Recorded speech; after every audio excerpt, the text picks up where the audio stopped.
धर्म भाई भौणी प्रेमरे बळी पड़िला माँ चोरा फिरती चलीगला निरीह रुमिला कांडी जीवन बयस मात्र 50। आमे केउ फिल्म की यात्रार कहानी कहूनु यह वास्तव चित्र।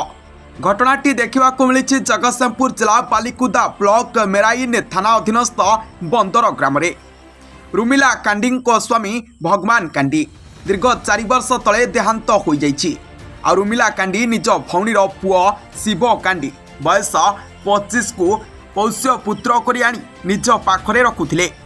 आउ एहारी भितरे रुमिलांक विवाहित झियो मानी कांडी स्वामी कुमार कांडी घर कपूर बेलारी स्वामी सहित पाटितुंड करी मानी बाप घरे रहुथिले। धरम भाई शिव और मानी मध्य चोरा पिरती आरंभ होइतिला। मानी कांडीर गोटे झियो 4 वर्षर और गोटे पुओ 2 वर्षर थाई मध्य निज मार पालित पुत्रर प्रेम उपुटुपु होई निज माँ को सुकल्पित भाव हत्या करिबा गोटे चिंताजनक विषय पलटि जाइछि। एही भाई भौणी चोरा पिरती निरीह रुमिला आज बळी पड़ी जाइछि। माँ रुमिला भाई भौणी एभली आचरण को सहजरे ग्रहण करि नथिले। दुई जनकर एभली मिलामिशा को माँ विरोध करि आसुथिले। गतकाली एही विषय रे माँ झीक मध्य बचसा होइतिला। किए जानिथिला रुमिलांकर आज शेष दिन बोली। परक्रिया प्रीति जे एते भयंकर ताहा एथिरु स्पष्ट होई पड़ुछि।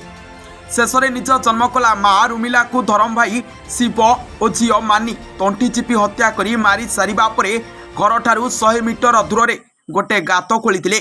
आउ रात्रर अंधार रे मृत रुमिला शव को ए गातरे पुराई देइथान्ते बोली चिंता मध्य करिथिले बोली अनुमान करा जाउछि।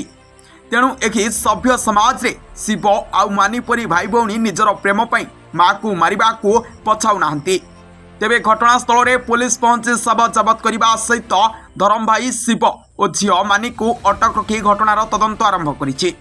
गाँव ग्रामवासी जो आपनकर जो मर्डर केस होइछि से जे किए जे मर्डर करछन से किए सी मर्डर करी मुझे देखी सी मर्डर कर सी तो मु तो बिलू आसला बेलू सी साड़ू धरिकी आइले गाँव वाला सब गोड़े धरिकी आइले झील को पुओ को से पुओटा जी तार जे तार भौणी पु हाँ तार निज झील निज झील भौणी पुओ कर रखिदा 3 वर्ष ग्रामवासी उद्यम क्रमे धरागला। बर्तमान पुलिस नहीं जाए पुलिस ममता महांती जो आप गाँव जो हत्याकांड होती आपड़ केतबले जानले आप जाइए जो घर कौन देखले नहीं आमर ये तो एसकेसी आज कलेक्शन था से मेम्बर थे एसकेसी मेम्बर थे मुझे एसकेसी ग्रुप ना कौन आमर हूँ भारत फाइनान्स आमर आपन कौन अच्छा लीडर अच्छे आपन केतबले जाइथिले घर घर को आम गोटे माँ फोन कला आम संध्या बेल माने 4टा 4:30 भितर गलु।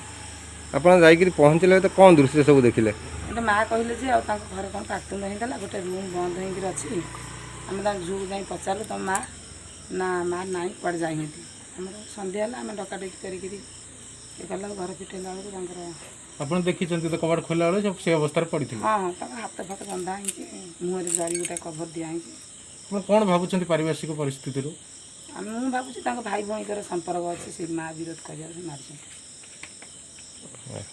ये पूरा संपूर्ण डाउट यहाँ ठीक है धन्यवाद। मामला रुजु करछन ना तांक परिवार लोक के ना परिवार झील जो मुताभार भाई आसिक रिपोर्ट देछि से रिपोर्टटा दे ठीक है बोले आपन को आमे डाकी निश्चिंत कहू पुलिस सब कौन कौन लगा है कहि परिबे जेहेतु मर्डर करछन 302 रे होइछि केस हो 302 34 आईपीसी रे तेन कर टिके सेटा टिके तदंत अछि आपण माने सहयोग कले मु आपन को निश्चिंत ठीक कोऑपरेट करिबे। धन्यवाद। जगतसिंहपुर प्रताप कुमार सिंह को रिपोर्ट चेतना एक्सप्रेस।